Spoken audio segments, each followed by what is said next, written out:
So today I'll be talking about AI for health, where the goal is to augment, not replace, clinicians. So in hospitals today, we're collecting an immense amount of data about our patients. Everything from what medications the patient's on, to imaging data and clinical notes. And while clinicians are spending ever more time entering data about their patients and studying data about their patients, we're still ignoring the vast majority of these data.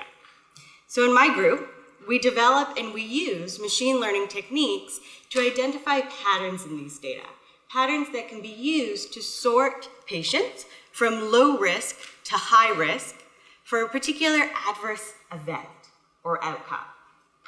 This type of clinical decision support is critical given the challenges that today's healthcare systems are facing. Now, the opportunities for AI in health are vast. From a data perspective, there's a seemingly unlimited number of technical challenges. And in my lab, we work across a number of different technical areas, from time series analysis to causal inference. And while we're really interested in developing new techniques, we're motivated by problems that have clinical relevance, problems in which AI can help augment clinical care. And we work with a variety of different data types, from sequencing data of the microbiome to imaging data to model neurodegenerative disease. In today's talk, I'm going to tell you about one of our projects that we've been able to make considerable progress in, and that's in predicting healthcare-associated infections. So Clostridium difficile, or C. diff, is a type of healthcare-associated infection. This is a bacteria that takes over the gut when normal flora get wiped out. It's associated with colitis and even death. And excess medical costs of over $4 billion per year in the US. And despite best efforts, this disease remains stubbornly prevalent in hospitals. And we believe that one of the reasons why is because we lack an effective tool for measuring patient risk. So, given that the risk factors are multifactorial, we set out to learn a data-driven model of patient risk. Using the structured contents of the electronic health record, we learned a model to sort patients from low risk to high risk for acquiring one of these nasty infections. Within the electronic health record, we have data on medications, we have data on vitals, we have data on lab results, we have data on where the patients are in the hospital and who's in the bed next to them. And it's a largely untapped resource for clinical decision support, so one that we sought to leverage. Now, we're not the first to look at building models for predicting these sorts of infections, but while others have looked at this problem, in contrast to prior work, we don't limit ourselves to a small set of known risk factors. Instead, we considered everything. Instead of making a single prediction based on a snapshot of the patient in time, we look at how the risk evolves over the course of the visit. And finally, instead of trying to find that one-size-fits-all model that works across all populations and all hospitals, we focus on hospital-specific models tailored to a specific population. Since there's no reason to assume that once you have a model trained on, say, patients at Michigan, it will necessarily transfer to patients at MGH because of differences in patient populations, differences in clinical protocols, differences in the underlying electronic health record systems. Even if the two systems are the same, there are biases or differences in how one enters data in that system. So instead of finding that one-size-fits-all model, we focus on a generalizable approach that can be applied across institutions to train hospital-specific models. So we showed how our approach could be applied on two different institutions, so at Michigan and MGH. We leveraged the contents of over 200,000 inpatient admissions. So here I'm showing you some of the study population characteristics. So you see there were slight differences in these two populations. In particular, the CDI rate, so this is C. diff infection rate, is lower at MGH. And while that's a good thing, it also means that there are fewer cases to learn from. So keep that in mind in terms of training a model. So we take all these data and we represent these data in a high dimensional feature space because we're taking everything from the EHR, anything that's available. At Michigan, we had more data and more variables. So we ended up representing the data at Michigan as a feature vector of nearly 5,000 dimensions, so 5,000 different variables. Whereas at MGH, we were lacking things like some vitals and some medication abstractions, so we didn't have all of those data. All right, so just a little bit of math. So here we have for each patient I, a feature vector X, T, and a label YT.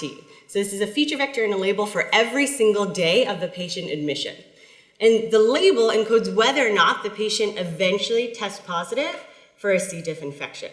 Okay? And that feature vector X is that high dimensional feature vector containing medications, locations, lab results, etc. And we take these data and we split these data into T different tasks. Okay? A task for different time periods of the visit. And using a multitask formulation, we optimize the regularized loss to learn the model parameters, to learn theta. And we do this using a mapping fee. And this mapping fee allows us to learn essentially different models for each day of the admission that have a shared underlying set of parameters. So you can imagine that when you're admitted to the hospital, your risk factors differ from once you've been in the hospital for 30 days. But there's some shared risk factors. So we're capturing that piece using theta naught, and then each day you're allowed to differ slightly from that theta naught. So the model essentially learns a mapping from the contents of the electronic health record, updated on a daily basis, to a patient's risk of acquiring one of these infections. So applied to a new patient, we get an estimate of risk for each day of the admission. Now, if the patient crosses some decision threshold for high risk, you can identify that patient as high risk and perhaps intervene. To be considered low risk, you have to stay below that decision threshold throughout your entire visit. So we have plenty of opportunity to get it wrong. But applied to held out data at both institutions, so at MGH, Massachusetts General Hospital in Boston, and at the University of Michigan, UM, we achieved good discriminative performance. Okay, so our AUROC was 0.82 on this held out test set at Michigan, so we tested on the most recent year's worth of data, and 0.75 at MGH. We think one of the reasons it was lower is because we had less data. So in addition to discriminative performance, it's also really important to consider when you're identifying high-risk patients. Because if I have a very discriminative model or very good discriminative model, but it only identifies patients an hour before they test positive, it's not particularly useful.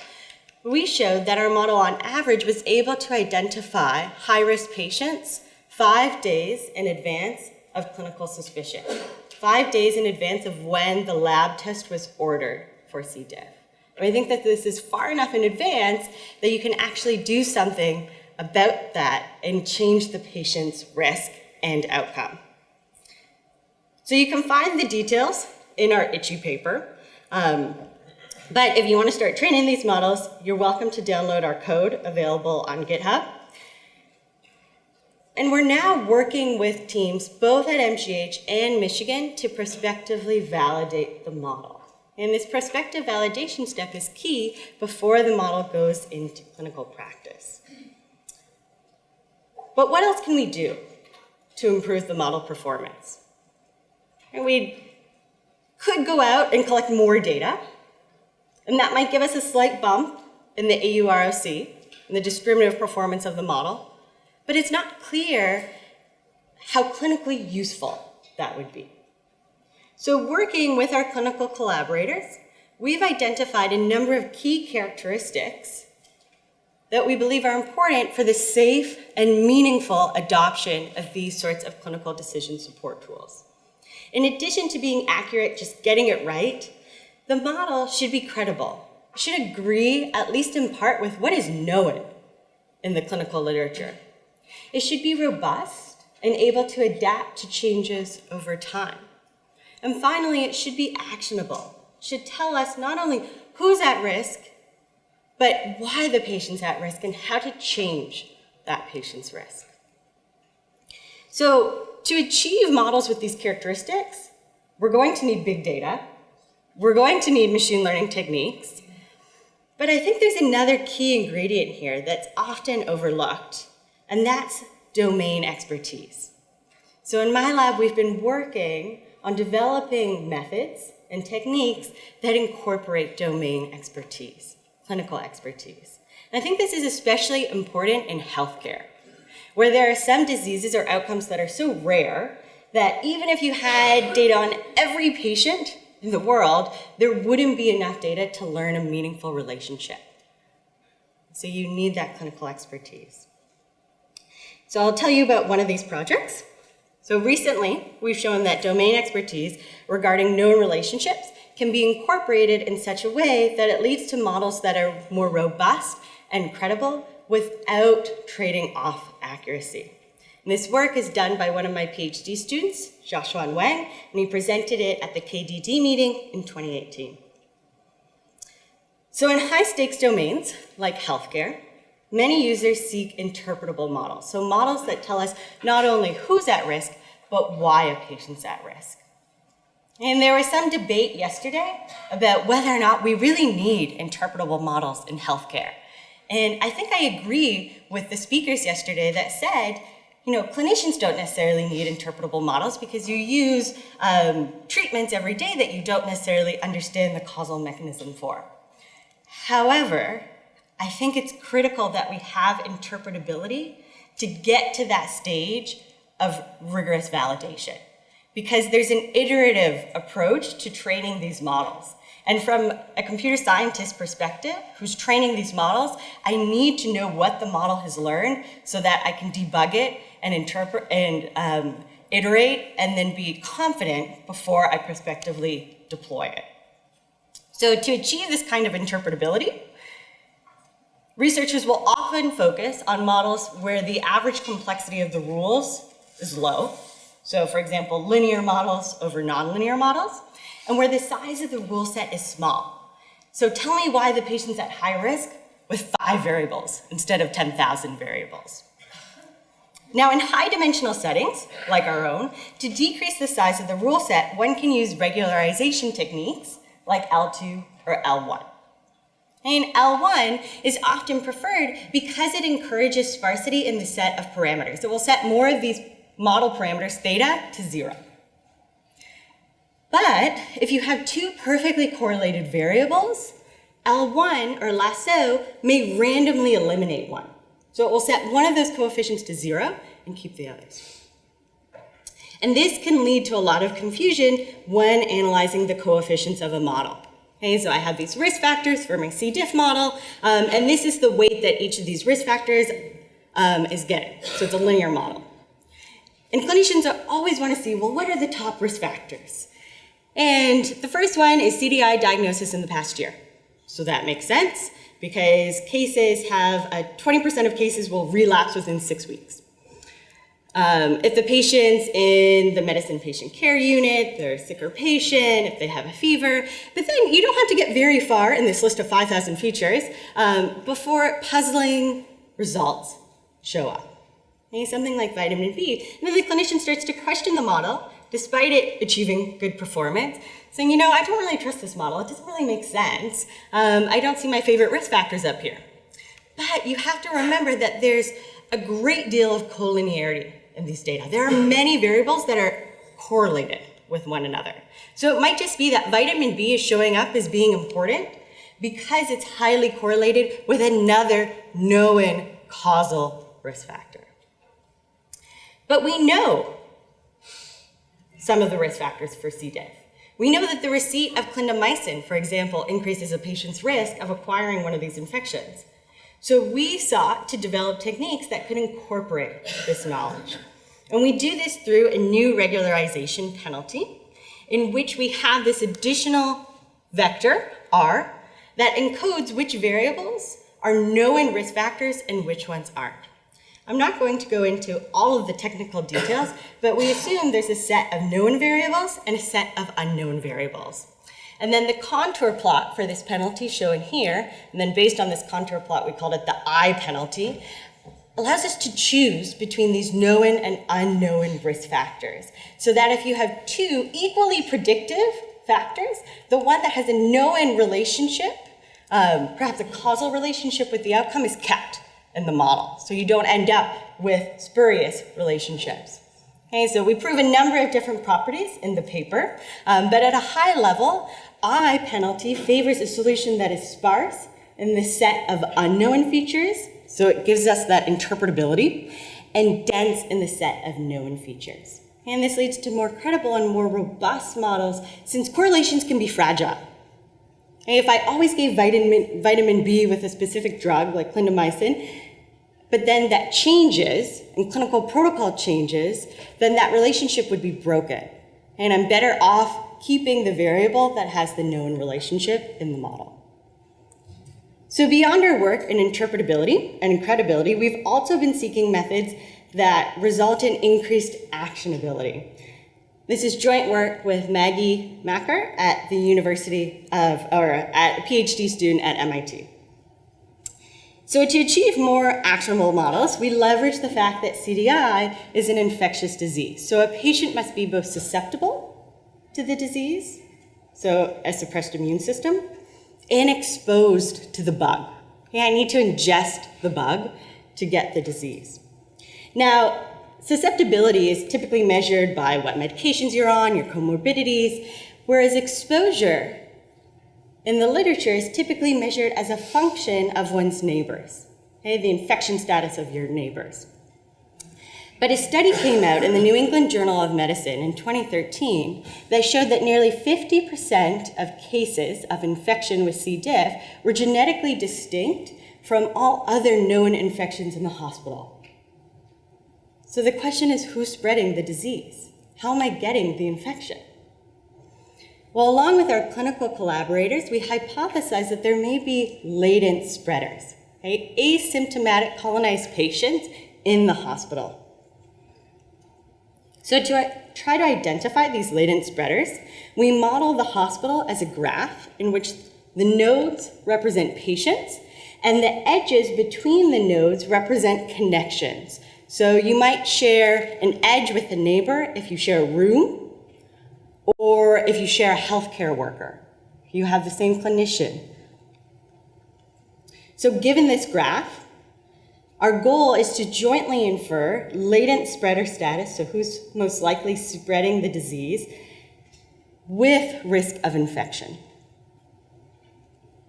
So our proposed approach, named PALS for probability of activation in the presence of latent spreaders, models the risk of infection, Y, as a function of a patient's characteristics, X. So these are things like medications, locations in the hospital, et cetera, in addition to the exposure status. Now, the exposure status is latent, meaning it's unobserved. We can't observe the exposure status because we're assuming that there are latent or hidden spreaders in the hospital.